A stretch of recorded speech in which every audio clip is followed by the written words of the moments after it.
నమస్తే welcome to Suman TV. Shoulder pain.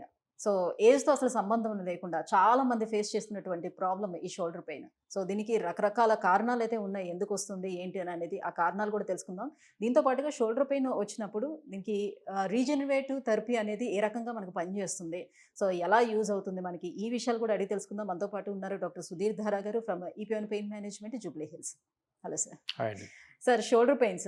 So maximum complaints వచ్చే దాంట్లో షోల్డర్ పెయిన్స్ పక్కా ఉంటాయి కదా! సో ఇప్పుడు వచ్చేటువంటి గ్యాడ్జెట్స్ కావచ్చు, మనం కూర్చున్నటువంటి సిట్టింగ్ పొజిషన్స్ కావచ్చు, చాలామంది మీ దగ్గరికి పేషెంట్స్ వస్తూ ఉంటారు కదా! మేజర్ రీజన్స్ ఏముండొచ్చు సార్? ఎందుకు పిల్లల్లో కూడా మనం చూస్తున్నాం ఈ షోల్డర్ పెయిన్ కంప్లైంట్ అనేది? 2 సెగ్మెంట్స్ ఉన్నాయి. ఒకటి యంగ్‌స్టర్స్‌లో వచ్చే షోల్డర్ పెయిన్, కొంతమందికి ఓల్డ్ ఏజ్. అంటే ఓల్డ్ ఏజ్ అంటే 55 దాటాక, 60 దాటాక. 60 దాటాక షోల్డర్ పెయిన్ వచ్చిందంటే అది డీజనరేషన్. డీజనరేషన్ అంటే అరుగుదల. సో ఓల్డ్ ఏజ్‌లో అరుగుదల ఉంటుంది. వాడేసుంటాం జాయింట్‌ని. ఇంకొకటి చిన్నపిల్లలు. చిన్నపిల్లలు అంటే యంగ్‌స్టర్స్‌లో 30-50, 30-45, 50. ఇందులో ఒకటి యాక్సిడెంట్స్, రెండోది స్పోర్ట్స్ ఇంజరీస్. ఆర్ మీరు అన్నట్టు అబ్నార్మల్ పొజిషన్లో వర్క్ చేయడం, అబ్నార్మల్ డ్రైవింగ్ చేయడం, abnormal activities, abnormal unnecessary exercises, gym main. అంటే చాలా మంది ఇప్పుడు పెయిన్ వస్తుందని అంటే జిమ్‌కి వెళ్తే తగ్గుతుందేమో అని వెళ్తుంటారు కదా! అందరికి stretching చేయడం అర్థం కాని వల్ల విషయం ఏంటంటే ఏది చేయాలన్నా కూడా సైన్స్ ఉండాలి. సో జిమ్కి వెళ్ళాలి లేదా అన్నది ఆ పర్టికులర్ పార్టీకి సంబంధించిన డాక్టర్ అడిగితే చెప్పేస్తాడు వెళ్ళొచ్చా లేదా అని. కానీ మనం తప్పు చేస్తాం అది. ఇప్పుడు షోల్డర్ ఇంజరీస్ అయ్యాయి జిమ్ వల్ల. నా దగ్గర ఎవ్రీడే ఒక పేషెంట్ ఉంటాడు జిమ్లో ఇంజరీ అయ్యి షోల్డర్ పెయిన్తో వచ్చిన పేషెంట్. ఒక పేషెంట్ అయితే గ్యారంటీ ఉంటాడు. ఏం చేసావు బాబు అంటే, సార్ జిమ్ ఎక్కువ చేశాను సార్. 10 సంవత్సరాలు చేస్తున్నాను సార్, మొన్న వచ్చింది సార్ ఇంజరీ అంటాడు. ఎందుకు వచ్చింది? 10 సంవత్సరాలు నీ బాడీ, నీ షోల్డర్లో స్ట్రక్చర్స్ అది హోల్డ్ చేసాయి.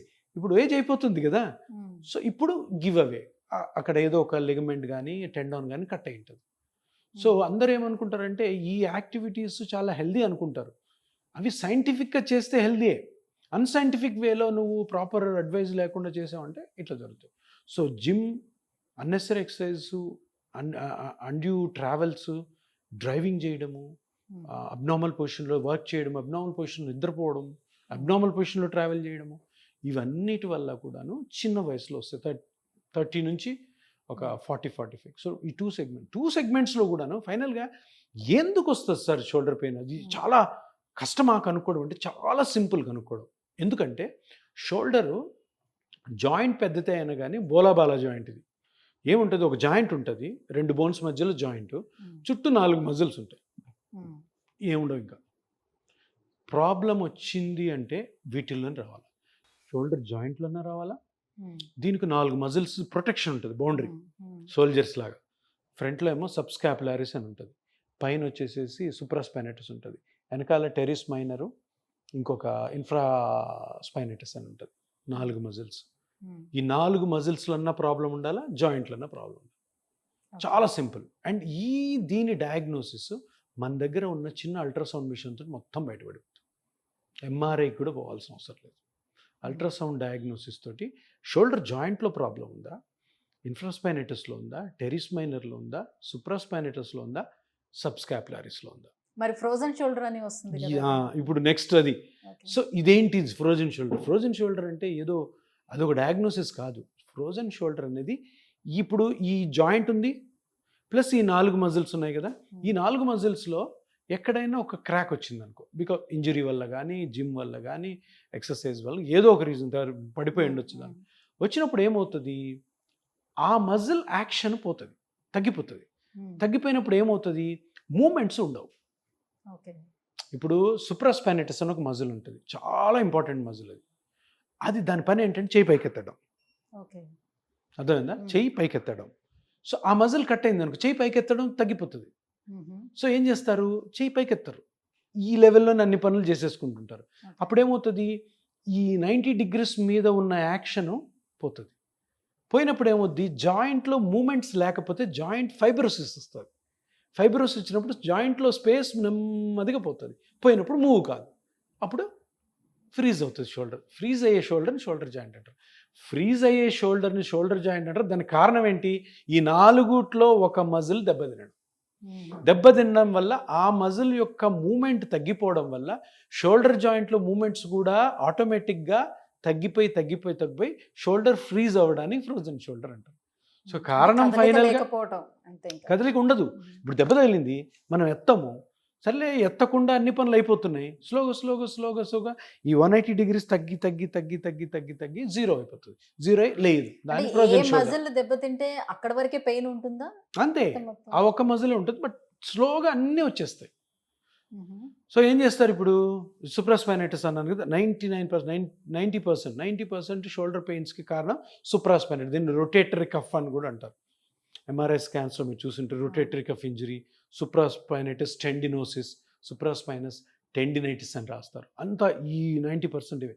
ఇప్పుడు దాన్ని రాగానే చూసి ఆపరేషన్ చేసి డాక్టర్లు అరే ఇది ఆపరేషన్కి వీలు కాదు అని ఫిజియోథెరపీ పంపిస్తారు. ఇక్కడ జరిగే ప్రాబ్లం ఏంటి? ఆల్రెడీ అది కట్ అయింది, దాని మీద ఇంకా ప్రెషర్ పడుతూ ఫిజియోథెరపీ చేసామనుకో ఏమవుతుంది? ఇంకా కట్ అయిపోతుంది. ఇప్పుడు చిరిగిపోయిన టవల్ ఉంది, పట్టుకొని లాగామనుకో. సో ఫిజియోథెరపీ చేయాలి. ఎప్పుడు చేయాలి? దాన్ని హీల్ చేసుకోవాలి, దాన్ని నయం చేయాలి, దాన్ని రిపేర్ చేయాలి. ఎట్లా రిపేర్ చేస్తాం? చిన్న కట్ ఉంది, సర్జరీ చేయలేము.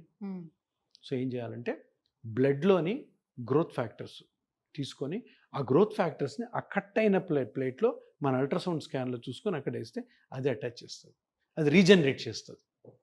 అది రీజనరేట్ చేసిన తర్వాత అప్పుడు ఫిజియోథెరపీ యాక్షన్లోకి వస్తుంది. ఫిజియోథెరపీ ఇంజరీ అయిన తర్వాత చేయకూడదు, రిపేర్ అయిన తర్వాత చేయాలి. సో ఈ రెండు కూడా చాలా ఇంపార్టెంట్. అంటే ఇప్పుడు ఈ రీజనరేటివ్ థెరపీ చేసి కంప్లీట్గా ప్రొసీజర్ ఫినిష్ అయిపోయిన తర్వాత అప్పుడు మీరు ఫిజియోథెరపీకి పంపిస్తారా? ఎగ్జాక్ట్లీ. అంటే ఫిజియోథెరపీ అంటే ఎక్సర్సైజ్ కదా. ఇప్పుడు మన దాంట్లో ఫిజియోథెరపిస్ట్ టీమ్ ఉంటుంది. సో వాళ్ళకి ఎప్పుడు పంపించాలన్నది ఇంపార్టెంట్. నేనేం చెప్తాను, ఫస్ట్ అది మనకి స్కాన్లో ఆ టెండాన్ కట్ అయిందని తెలిసిపోగానే ఆ టెండాన్ హీలింగ్ కోసం ఒక ప్రోటోకాల్ తయారు చేస్తాం పేషెంట్కి. రీజనరేటివ్ థెరపీ ఇది ఎలా ఎన్ని సిట్టింగ్స్ చేసుకోవాలి, ఆ సిట్టింగ్ స్టార్ట్ అయినప్పటి నుంచే ఫిజియోథెరపీలను కూడా ఇన్వాల్వ్ చేస్తాం. సో వాళ్ళకి తెలుసు ఎట్లా ఇది ఇంప్రూవ్ అవుతుంటే ఏ ఎక్సర్సైజులు చెప్పాలి. ఒకేసారి మనం ఫుల్ ప్రెషర్ పెడితే మొత్తం పోతుంది. సో ఇప్పుడు ఇనిషియల్ స్టేజెస్లో ఉన్నాము, 80% క్రాక్ ఉంది, సో ఏం ఎక్సర్సైజులు చెప్పాలి. తర్వాత 50% క్రాక్ ఉంది, హీల్ అవుతుంది, ఏం ఎక్సర్సైజ్ చెప్పాలి. 20% క్రాక్ ఉంది, అప్పుడు ఏం ఎక్సర్సైజ్ చేయాలి. మొత్తం హీల్ అయిపోయింది, అప్పుడు ఏం చేయాలి. ఎందుకంటే ఒకసారి అంతా హీల్ అయిన తర్వాత స్ట్రెంగ్తనింగ్ స్టార్ట్ చేయాలి. ఇప్పుడు స్పోర్ట్స్ ఇంజరీ అవుతుంది, క్రికెటర్ ఉంటాడు, షోల్డర్ ఇంజరీ అయింది, ఆడట్లేదు క్రికెటర్. సో ఇది హీల్ చేసి మళ్ళీ బౌలింగ్ చేసేటట్టు చేయాలి కదా. సో ఆయనకి డిఫరెంట్గా ఉంటుంది అనమాట, కస్టమైజ్డ్ ఎక్సర్సైజ్లు ఉంటాయి, ఆ స్ట్రెంగ్తనింగ్ అంతా డిఫరెంట్గా ఉంటుంది. సో ఇవన్నీ కూడాను ఆ టీం అంతా డిస్కస్ చేసి ఫిజియోథెరపీ. అందుకని ఫిజియోథెరపీ తొందరపడి చేసుకోకూడదు, ఎందుకంటే ఆల్రెడీ డ్యామేజ్ అయింది, ఇంకా డ్యామేజ్ అయ్యే అవకాశం ఉంది. మాకు నా దగ్గర చాలామంది పేషెంట్స్ వస్తారు, సార్ ఇది ఇట్లా ప్రాబ్లం అయింది సార్, నాకు ఒక డాక్టర్ ఫిజియోథెరపిస్ట్ దగ్గరికి వెళ్ళమంటే వెళ్తుంటే ఇంకా నొప్పి ఎక్కువ అవుతుంది. ఎందుకంటే అక్కడ లోపల ఉన్న రూట్ కాజ్ని మనం ట్రీట్ చేయకుండా దాన్ని ఇంకా స్ట్రెచ్ చేసాం అనుకో. ఫిజియోథెరపీ చాలా ఇంపార్టెంట్, కానీ ఎప్పుడు ఇది హీల్ అయిన తర్వాత గ్రాడ్యువల్గా చేయాలి. సో ఈ ట్రీట్మెంట్ ఇస్తునేటప్పుడే డైట్ కూడా ఏమైనా వాళ్ళకి సజెస్ట్ చేస్తారా సార్? కొంచెం మజిల్ స్ట్రెంథనింగ్ పెరగడానికి దానికి ఏమైనా డైట్ ఏమైనా సజెస్ట్ చేస్తారా? డైట్ విషయంలో నేను చాలా సీరియస్గా ఉంటాను, ఎందుకంటే మీరు ఏ క్వశ్చన్ అడుగుతారో నాకు తెలుసు. ఏమన్నా ఈ ప్రోటీన్ షేక్స్ అవి తినాలని 100% తినకూడదు. అంటే మనం రోజు స్ట్రెంథనింగ్ కావాలంటే ప్రోటీన్స్ తీసుకోవాలని, స్ట్రెంథనింగ్ కావాలంటే మజిల్ స్ట్రెంథన్ చేయాలి, కానీ తినడం వల్ల ఏమీ కాదు. అంతా కమర్షియల్ యాక్టివిటీస్ అవి. ఊరికి డబ్బులు పోగొట్టుకోవాలనుకుంటే ఆ పిచ్చి తినొచ్చు, తాగొచ్చు, అస్సలు ఏం అవసరం లేదు. రొటీన్ మనం తినే ఫుడ్ తింటూ చేయాల్సింది ఏంటంటే ఇక్కడ జరుగుతున్న ఇంజరీని హీల్ చేయాలి, దాన్ని ఫిజియోథెరపీ ద్వారా స్ట్రెంగ్తన్ చేసుకోవాలి, అంతే. ఫుడ్ వల్ల ఏ విధమైనటువంటి ఉపయోగము ఉండదు. అనవసరమైన ఇంకేమైనా వేరే ప్రాబ్లమ్స్ ఏమైనా వస్తే రావచ్చు, సైంటిఫిక్గా లేని ఫుడ్స్ తింటే. దీనికి దానికి సంబంధం ఏం లేదు. రైట్, నెక్ పెయిన్ నుంచి కూడా షోల్డర్ పెయిన్ వస్తుంది కదా, మరి దాన్ని ఎలా? ఇక్కడ ఇది మంచి పాయింట్, ఎందుకంటే ఇప్పుడు ఈ నెక్ షోల్డర్ పక్కన ఉన్నాయి కదా, మహా అంటే ఒక 15 సెంటీమీటర్స్. ఈ రెండు కన్ఫ్యూజ్ అవుతారు డయాగ్నోస్ చేయడంలో. ఈరోజు ఒక పేషెంట్ చూశాను నేను, ఒక పెద్ద హాస్పిటల్లో అతనికి షోల్డర్ ప్రాబ్లం ఉంటే సర్వైకల్ స్పైన్ సర్జరీ చేశారు.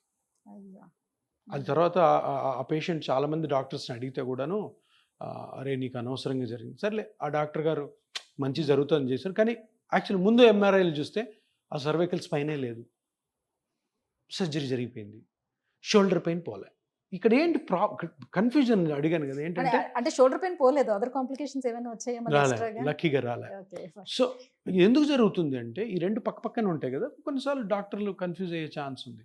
ఓకే. సో అందుకని తప్పకుండా సర్వైకల్ స్పైన్ ఫీచర్స్ వేరే ఉంటాయి, షోల్డర్ ఫీచర్స్ వేరే ఉంటాయి. అవి రెండు కరెక్ట్గా కనిపెట్టే ట్రీట్మెంట్ స్టార్ట్ చేయాలి, లేదంటే రాంగ్ అయిపోతుంది. ఇప్పుడు సర్వైకల్ స్పైన్ నుండి షోల్డర్కి ట్రీట్మెంట్ చేసిన, షోల్డర్ ట్రీట్మెంట్ అవసరం ఉండి సర్వైకల్ స్పైన్ చేసిన ప్రాబ్లమ్.